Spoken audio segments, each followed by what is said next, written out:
doing something a little bit different than usual. I'm going to be focusing on a series of video game sequels and maybe the occasional remake, which I felt did not quite live up to the original.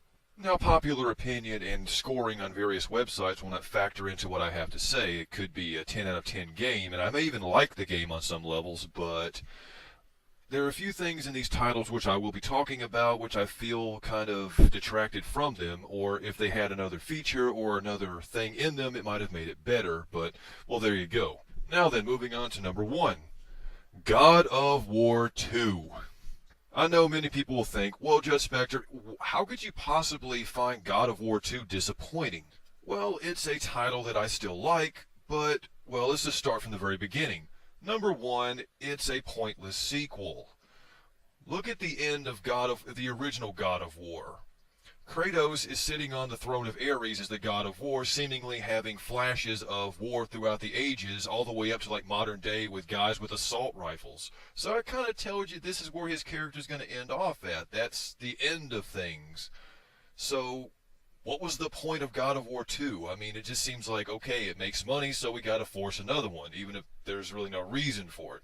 So yeah, pointless sequel, that's the first reason right there that I kind of was skeptical of this from the get-go.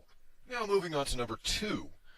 The original God of War was mainly hack and slash in the same vein as something similar to Devil May Cry, but they had the tendency to break up the pace with the occasional puzzle. Just when the action would start to get redundant and boring, they would throw in a puzzle to sort of stimulate your mind, and by the time you were done with it, you were ready for more action.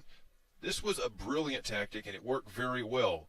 So the God of War never got boring, never got redundant, because it always kept up this particular method, and it worked. Now, somebody got the message that the puzzles were good, and, well, I think they got a little carried away. I mean, a better title for this game may as well be God of Puzzles.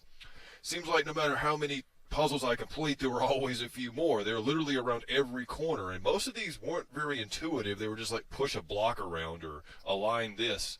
I got really, really bored of the puzzles. It was really starting to grate on my nerves. Number 3, in God of War, there were a few boss fights, and these boss fights were epic. There weren't many of them, but when they were there, they were awesome.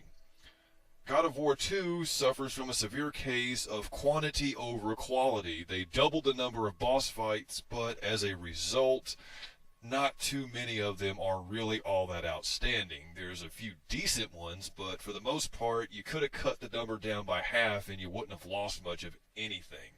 And number 4, the ending. Why they decided to end this with a cliffhanger is beyond me. Kratos is storming up to Mount Olympus, about to take the fight to Zeus, even though he already defeated Zeus, and boom, the game ends. This is a really bad way to end the second game, because the third game is now going to have to begin with a climactic final battle, and the writer's going to have to come up with some contrived way to stretch the game out another 10 hours. And lo and behold, that's exactly what happened in God of War 3. Kratos is storming up there, he gets knocked down to Hades for like the 17th time in this damn series, for God's sakes. Then he has to claw his way out again. And this only happened because the writers didn't end the second game properly. If this was all the way it should have been, there wouldn't have been a God of War 3. Ultimately, yeah, very bad idea ending this on a cliffhanger. It's worth noting that, as I said at the beginning, I still like this game. It's cool, it's fun, but I just don't know why it really needed to exist. But what is this that I can't see with ice cold hands taking hold of me?